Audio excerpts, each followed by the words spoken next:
In the last video, we installed Copyparty on Unraid and kept it safely on our local network. In this video, I'm going to show you how I expose Copyparty to the internet without directly port forwarding the container or doing anything risky. We'll use Nginx Proxy Manager to handle HTTPS, certificates, and access control, so Copyparty stays internal and protected. Why not just forward the ports? The easiest way to expose Copyparty would be to forward its ports directly through the router, but this means the container itself is facing the internet. Instead, we're going to put a reverse proxy in front of it. Traffic will flow like this. It'll come in through the internet, go into Nginx Proxy Manager, and then that sends it off to Copyparty. Copyparty never talks directly to the outside world. What do you need before starting?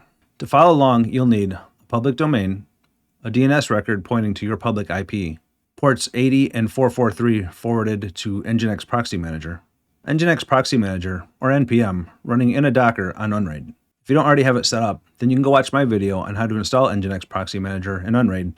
I'll leave a link to that down in the description below. This works with pretty much any DNS provider, Cloudflare, Namecheap, Porkbun, it doesn't matter. If you're using Cloudflare, make sure that your DNS record is set to DNS only while issuing the Let's Encrypt certificate. Let's get it set up. All right, to get started, let's jump over to our Unraid server. Gonna go to my Docker tab and open up Nginx Proxy Manager. Find it in the list. Find the icon, drop down, select Web UI, we'll log in.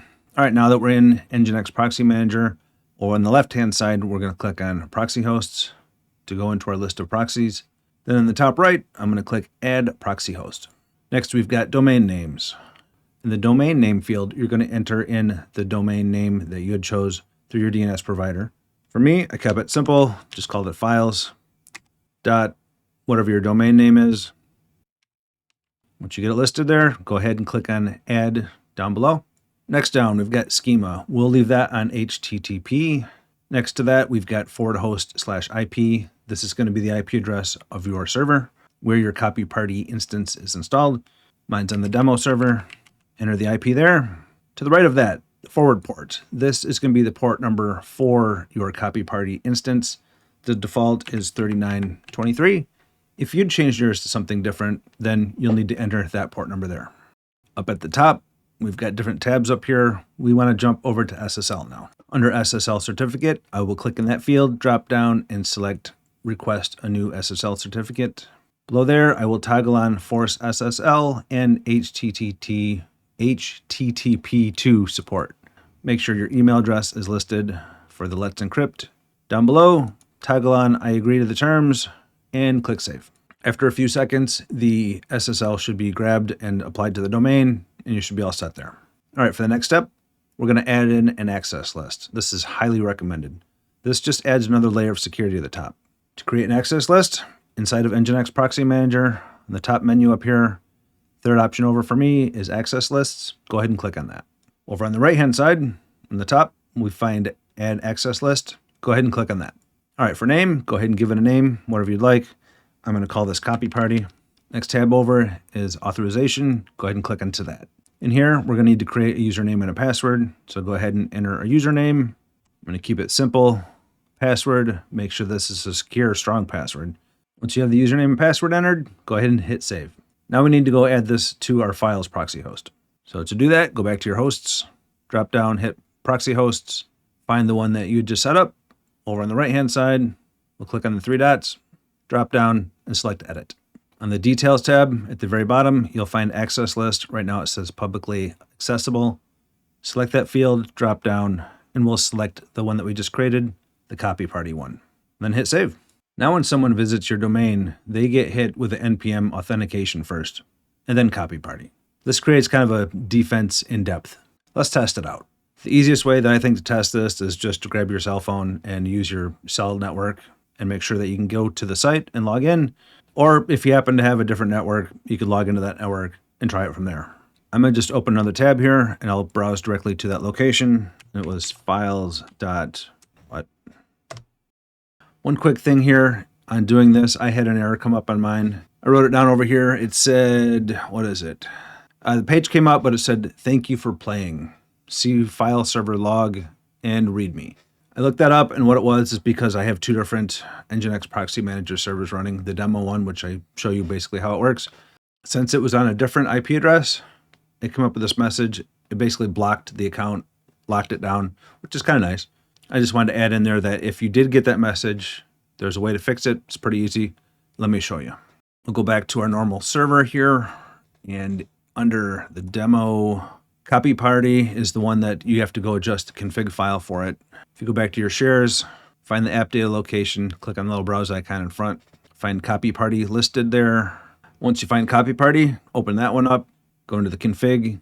Then once you find the copyparty.conf file, the config file, go ahead and open that up. Now we're looking for global, which is on line 6 for me. What I had to do is add in these 2 lines here, the XFF-SRC :LAN, and then the next line is XFF-HDR :X-forwarded-4. Add those 2 lines. After you get those, you click save in the bottom corner, go back to the Docker containers, find your Copyparty, drop down, stop the container, start it back up, and that fixed it for me. That thank you for playing message is basically Copyparty's message saying that you were banned.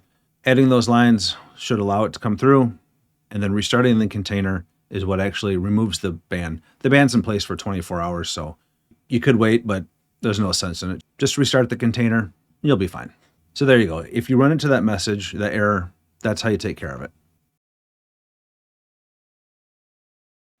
And now you'll see that we are prompted with a sign in. So go ahead and put in the username and password that you just selected and hit sign in. All right, now let's see if it works. Go to the URL. I already tested it on my cell phone. It works. So I'm going to go do an incognito window so I can show you how it works. We'll go to our location. We'll go to our URL, hit enter. It's prompting us for the password. That's great. Put in your username and your super secret password, and it works. Goes right in. Authentication is working. Copyparty has loaded correctly. So if that works, you're good. There's a few optional things you can do to kind of tighten it up a little bit more. A few quick best practices are: don't expose Copyparty directly. Always run it through a proxy. Consider limiting the upload size if you're using a public drop folder. Make sure to keep all your containers updated. And as always, use a strong password. So now you've got fast, lightweight file sharing with Copyparty and secure remote access through Nginx Proxy Manager. This keeps your Unraid server flexible without turning it into a security risk. If you want to go even further, we can look at rate limiting, Cloudflare proxying, or separating public and private subdomains in a future video. If this helped, give it a like. It really does help the channel. If you want more Unraid and Home Lab content, subscribe and check out our Discord below. And if you'd like to support the channel directly and get access to bonus resources and configs, consider joining our Patreon. I'll leave a link below. And in the meantime, check out one of these next. And I'll see you in the next one.